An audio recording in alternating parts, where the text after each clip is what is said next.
All right, hey kids. So in this video, we're going to look at, it's kind of a painful method for graphing functions, but we're going to be using it later a little bit. I'm going to create a t-table here in this video. So I've chosen specific values for x that I'm going to plug in, and that's going to give me some y values back. I'll show you how it all comes together in the next video. Notice I actually chose some even numbers here for x because of this part right here. Because I'm cutting it in half, I wanted to choose even numbers so that way they didn't come out to decimals or fractions or anything. All right. This is not going to be our go-to method, but it does work. All right. It works for all sorts of situations. We're going to talk later about slope-intercept form and point slope and better methods. All right. This is a linear function because of that little guy right there. Remember, whenever the highest exponent is a 1, we call it a linear function. All right, let's go ahead and get started here. So we're going to take this 4 and plug that in for x. Okay, all right, equals y.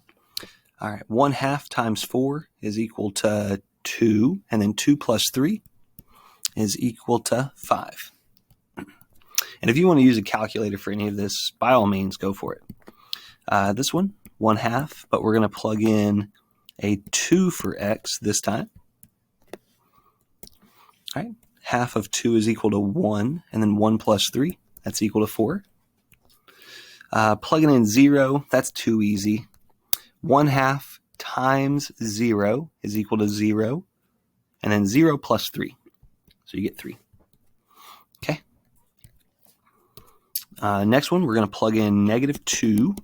1/2 times -2 plus 3. So half of -2 is equal to -1. And then -1 plus 3. Well, that's equal to 2. And hopefully you can predict what my next number is going to be. 5, 4, 3, 2, 1. It's going to be 1. All right, if I plug in a -4 for the x, half of -4 is equal to -2, and then -2 plus 3, ta-da, it's equal to 1. Good job, guys. So the ones that you're going to do in your homework are probably easier than this. Like I'll be giving you functions like y equals, 3x minus 2, that kind of stuff. So it's a lot easier to plug values in. I'll throw in a fraction or two. We'll see what happens. Okay, moving on. This time we're going to look at a quadratic. All right, we're still plugging in numbers for x. I've already got them chosen for you over here. Remember, quadratic, that just means that the highest degree power, the highest degree term is a 2. All right, we'll study more about these in Algebra 2. But all right, let's go ahead and plug in -2 for x. So these are going to be the trickier ones when you're plugging in negatives. So it's -2, and then I'm replacing that x with a -2. Okay, so you see how it looks similar to that piece. And then minus 4 times -2 plus 1. For this, if you want to use a calculator, do it. That's fine with me. Let's work this out here. So for this first term, we got to do exponents first. So -2 squared is going to be +4. And then 4 times -2. That's -8. All right, we got -4 and times -2. So that's going to be a +8 plus 1. Okay, -8 plus 8 is 0. 0 plus 1 is 1. All right, sorry, I had to get a drink of water there. All right, so this time we're going to plug in -1 for x. So -2 parentheses, -1 squared minus 4, -1 plus 1. So remember, we're just taking this function up top and replacing the x with a -1 here. All right, -1 squared is equal to 1, and then 1 times negative 2. That's negative 2. All right, then it'll be a plus 4 because you got the two negatives here. Plus 1. Negative 2 plus 4 is equal to positive 2. And then positive 2 plus 1, that's equal to 3. Okay. Next one, we're going to plug in 0 for x. That one's just too easy.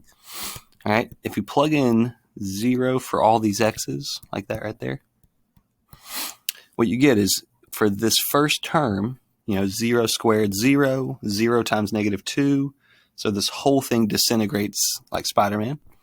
And then 4 times 0 does the same thing. So all you're left with is this positive 1 there at the end. All right. Next one, we're going to plug in positive 1 for x. I'll do a little, you can work it out if you want to. Negative 2 minus 4 plus 1. Hopefully you see why that happens. When you plug in 1 for x, even if you squared, it's still 1. And then 1 times negative 2, that's equal to my negative 2 down here. All right. So remember, if you multiply by negative 1, nothing changes. That's why the minus 4 here stays a minus 4 there. Okay. Negative 2 minus 4 is negative 6, and then negative 6 plus 1. That's negative 5. Froze up for a second. This time, last one. Thankfully, we're plugging in 2 for x. So it's negative 2 times 2 squared minus 4 times 2 plus 1.